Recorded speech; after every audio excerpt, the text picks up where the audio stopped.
Gab, if we're sat here after that Bologna game, Juventus are 5th, what happens with Cristiano Ronaldo?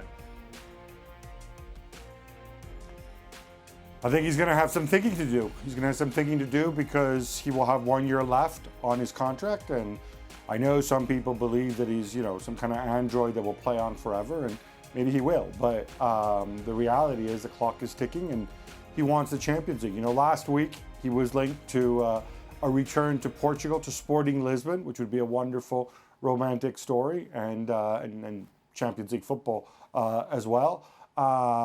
He's going to have to evaluate it.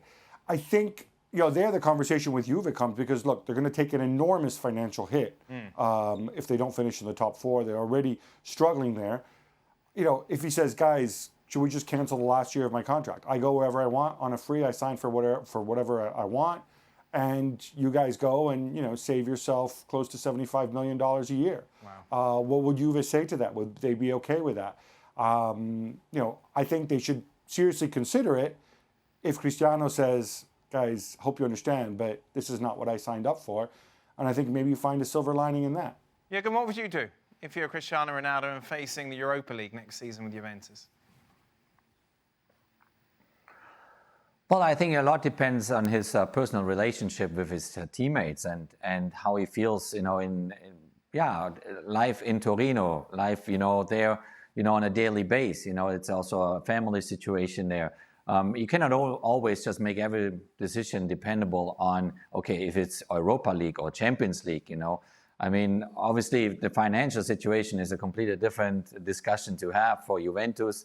Now that the Super League have failed completely and all that stuff.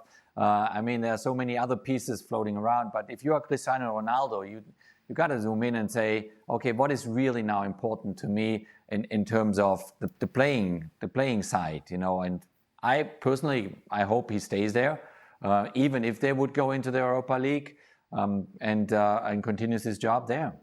Let's just take a look at that schedule then. Once again, the remaining matches for Atalanta, a nice win against Parma earlier today. Puts them in a very nice position, doesn't it? 72 points at the moment. Benevento, Genoa, and then AC Milan on the final day of the season. For Milan, obviously, Atalanta then on the final day. Cagliari and Torino coming up midweek. Napoli, with that win yesterday, puts them in a nice position. Udinese, Fiorentina, and Verona for Juventus, Sassuolo, Inter, and Bologna.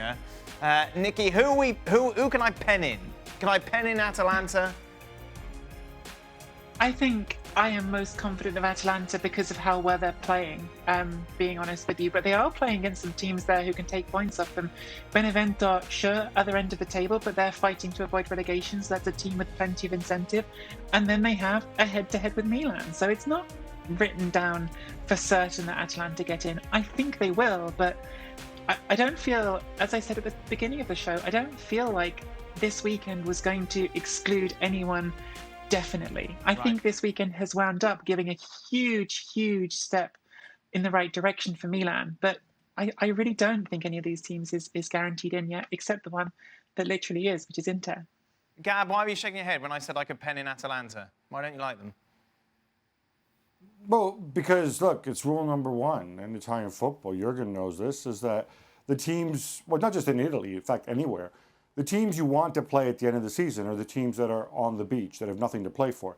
The teams you do not want to play are the ones that are fighting to scrap and avoid relegation. And, this game against Benevento coming up, you can say, haha, it's only Benevento. But, you saw the tantrum the owner pulled today. They're going to go out there all guns blazing. It's going to be a tough game. Milan on the last day of the season, there is a scenario where Atalanta, I'm not saying they're going to lose to Benevento, but if Atalanta draw that game and then lose to Milan on the last day of the season, they're only going to get another 4 points. And it's basic maths that if Juve win their last 3 games, they're going to get 9 points and they're going to finish ahead of Atalanta, and possibly Atalanta miss out. That is how tight it is. Whoa. I don't think there's much that we can take for granted here. Or even if Atalanta draw with Milan on the last day of the season, they could finish behind Juventus if Juventus win their 3 games, which tonight's performance I grant you. But that's what you have to look for. You have to look for teams that have something to play for. I feel much more confident, playing teams like Verona or Bologna at this stage of the season. Right. So Gab, who have you got? If I ask you for your top 4 now, who isn't making it? having said all that, I think it comes down.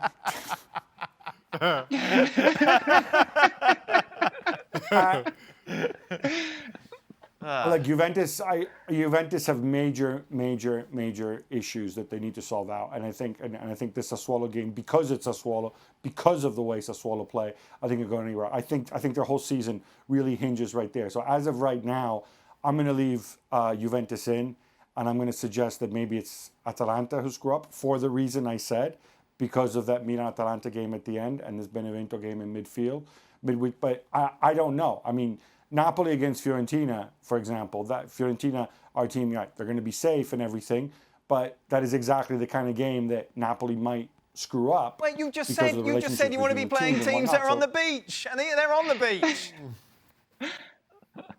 You do, but there is so much that's into motivation and things that are going on right now.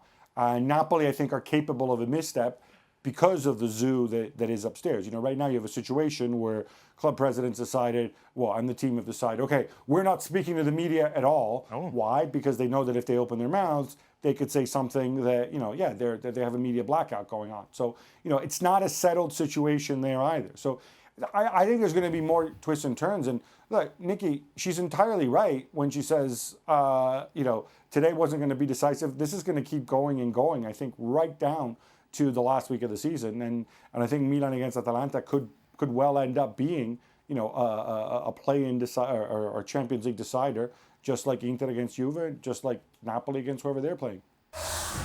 Well, thank you very much for watching ESPN on YouTube. For more sports highlights and analysis, be sure to download the ESPN app. And for live streaming, premium content, and let's not forget as well, ESPN FC 7 days a week. Subscribe to ESPN+.